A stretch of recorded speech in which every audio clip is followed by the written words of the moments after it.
everyone, my name is Evan and I like to make stop-motion dinosaurs and monsters. And during this video today, I'm proud to say we'll be finishing off the Jurassic World Rebirth T.Rex today.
Now, as I make the finishing touches today on the T-Rex, I say, we'll be diving into the origin story today of this mutant monstrosity, I do say. So there's several new mysterious dinosaurs that have got a lot of people confused about the Jurassic lore. And the appearance as a whole. One such example is the infamous mutant T-Rex, which yes, don't worry, I will be talking about later on in this video. However, there is another mutant that seems to be completely missed, and even locked out entirely, even though it could be one of the most important pieces of Jurassic World or Park media since the franchise has began. You see, there's a lot of confusion already about which island we're exactly going back to. See part 1 for more details. But some people believe it's the original Isla Sorna, because, well, I'm sure you know that that's where they made the dinosaurs before shipping them off to Jurassic Park. And then some others believe that it's just off the coast of Barbados. Now for the debate of which one is true. Well, first off, immediately in the trailer, they do mention they are going past Barbados, which is the complete opposite side of South America, whereas the original Jurassic Park was on the left-hand side, or the west side, not too far from Costa Rica. But this new island is supposedly on the right part of South America, or the east side by the Bahamas. But immediately, if that was the case, we are starting to get dangerously close to the Bermuda Triangle. So that kind of leads us to question, how exactly are you going to transport these dinosaurs from this island, which is on the right-hand side of South America, all the way to the other side? Now, if I'm going to be blunt, that personally doesn't make a whole lot of sense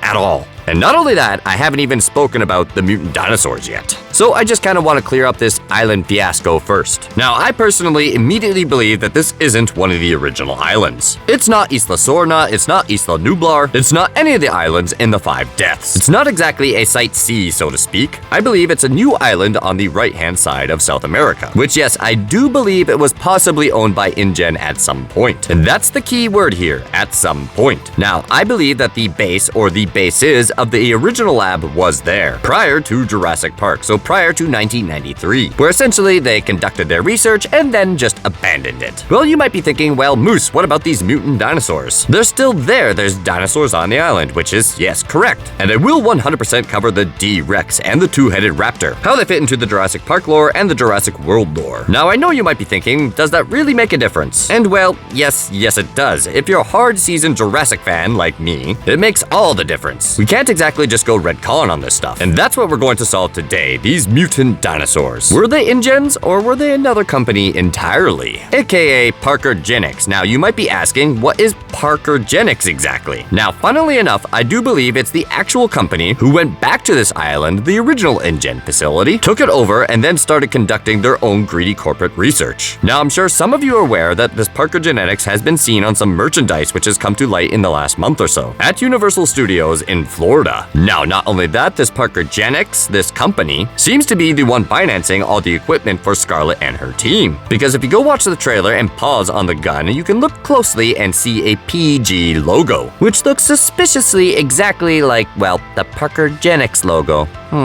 So I'm sure you all know the synopsis of the plot, where they have to go and get 3 samples of the world's largest dinosaurs to cure some type of disease. Now, I might talk about the disease in the near future here, but I don't want to give too much away, you could say. So I'll briefly just say, is it the DX virus? Well, probably not. It's more than likely some disease that we already know, perhaps maybe like cancer. But they do have to go back to this original island, as they say, where they say these dinosaurs were too dangerous for Jurassic Park. Now, there are several problems with this, because immediately on the island we see live specimens of dinosaurs, which look nearly identical to the original versions of Jurassic Park and Jurassic World. They are clearly not too dangerous for Jurassic Park or World because they had them on display. Because we both see a T.Rex and a Dilophosaurus. Granted, the Dilophosaurus was technically never on display but was intended to be in Jurassic Park and Jurassic World. And we also see a Velociraptor claw. And I'll be coming back to that later because I believe the claw isn't a regular Velociraptor claw. But getting back on track, these are clearly not the dinosaurs too dangerous for Jurassic Park. So then why did they just leave them there? Because they are more than likely bred by a different company. So not InGen or Masrani Global. Because let's face it, if they were bred for the original Jurassic Park, opened up in 1993, these dinosaurs or creatures would be 50 plus years old. So one could say that puzzle piece isn't exactly fitting just right. And not only that, if you take a look at Ms. Ronnie's backdoor in the timeline, that the first test results for the embryos was in 1984 in Japan, Tokyo, conducted by InGen. So they were not on some type of, well, fantastic new island off Barbados, because here's what's happening really in the lore. The guy that hires Scarlet and the rest of her team is obviously the owner or co-owner of some sort of this Parker Gen X, a rival company to Biogen and InGen potentially. And he wants them to go back to this island because it was owned after InGen by Parker Gen X. They went to set up their base in the abandoned InGen facility, aka the first facility, and started conducting their own genetic research way after Jurassic Park, because this would explain why the technology is way more advanced than anything we've seen in this world so far. You see, InGen probably did own this island off the coast of the Bahamas for basic research, conducted it, and then left. That would easily explain the very rustic parts in the trailer. Then Parker Gen X commandeers the island after the fall of Jurassic Park, or perhaps even World after 2015. Who's to say that Parker Gen X isn't another one of those greedy corporations, where essentially they set up their lab in the old lab, then start conducting research or biological weapons, hence making this mutant dinosaur that goes, well, obviously horribly wrong. So they decide to abandon this island with this rampaging mutant, along with other dinosaurs and various other mutants. And well, you can't just exactly leave billions of dollars worth of assets there. No, so that means, well, they're gonna have to go back and get them, under the guise of collecting DNA from the dinosaurs to allegedly cure some type of disease. That way, the company wouldn't have lost their valuable research by abandoning it. They were able to retrieve that DNA and continue their greedy corporate activities conducted elsewhere, and that's where the T.Rex comes into play, with their experimentations with their dinosaurs potentially already on that island, which would explain the seemingly normal T.Rex and Dilophosauruses, and why they are on that island exactly to begin with. Perhaps they were even made by this Parker Injects company. So that brings us to the next topic, the two-headed raptor. Now, my immediate first thought was that this is giving me Alien Resurrection vibes, specifically in the scene where Ripley goes to see past clones of herself, where she is clone number 8, and she sees clones 1 to 7, the failed attempts, essentially. So I have a hunch feeling that this is basically the case with the Velociraptor here, where basically InGen is trying to perfect the Velociraptor genome. I mean, right, that does make sense, but in actual fact, unfortunately, it doesn't. Because they tried that on Isla Sorna, that's what that entire island was about. Because we see all the Velociraptors in the tubes there. This is something entirely different, and not only that, this test tube isn't old, it's not all decrepit. It doesn't exactly look like it's been there for 30 to 40 years, like the ones we see in Jurassic Park 3. Because if you compare the two, one is obviously, well,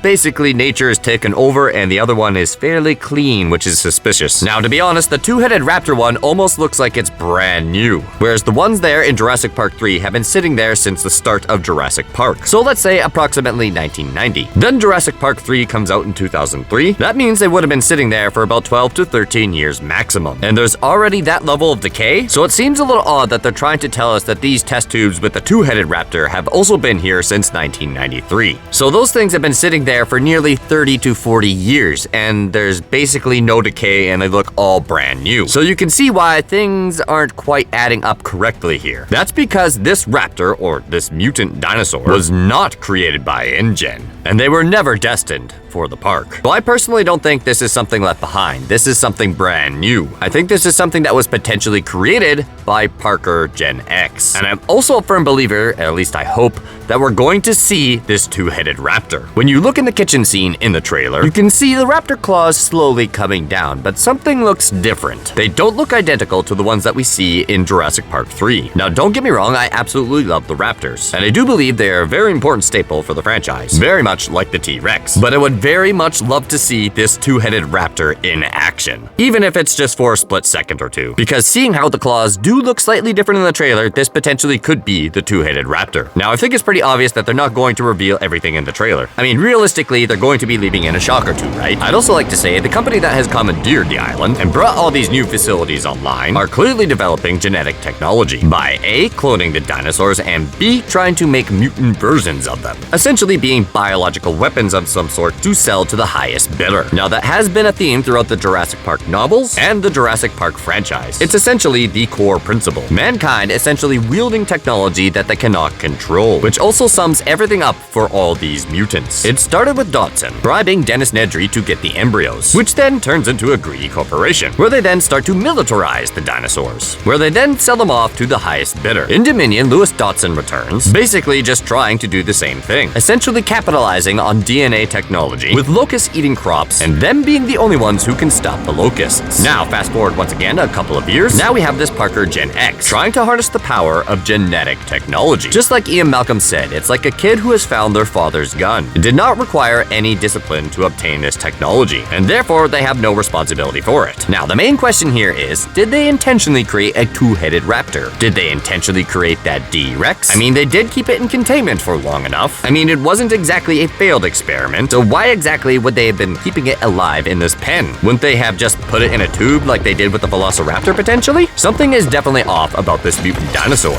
We can say it was them trying to fill in the gene sequence gaps, like InGen did with the frog DNA, but once again, that doesn't exactly fit with the story that I'm building here, because this isn't InGen, it's Parker Gen X. Now, I'm not saying this is entirely out of the question. The InGen couldn't have gone back to this island, you know, just before Jurassic World, so basically the early 2000s, and conducted their research there creating this mutant dinosaur. It could have been the first attempt at a hybrid maybe, prior to Scorpius Rex, but that would be the only explanation though, because they couldn't have been trying to perfect the genome, because they already had the genomes from 1993. I mean, there was literally already living specimens out there in the wild essentially, so they could literally just take that DNA, so that's what they do. So if they did go back to this island with this new technology for the Jurassic World, it would have been for some type of hybridization, which would explain the new technology. And in all honesty, I think it's just a big cover story to say that this is a old facility. It's essentially just a lie for people to get them onto the island, unfortunately, because obviously all they want to really recover is the DNA from their experiments. And the reason that I'm saying this is because the facilities that we see in the trailer are not decayed and old decrepit facilities. Because if this was the first place that they created dinosaurs, nature would have clearly taken over at this point. And I proved this earlier on during the video, so this is something different. This is another greedy corporation. And that is the origin of the D-Rex and the two-headed raptor. They are not InGen's creations, but you know, that's just a theory. A film theory. Hey, thanks for sticking around to the very end of the video. Be sure to leave a like if you enjoyed the content, comment below what you think, share with your friends, and perhaps consider subscribing if you're new. And I rate that's enough from me. Till next time, take it easy.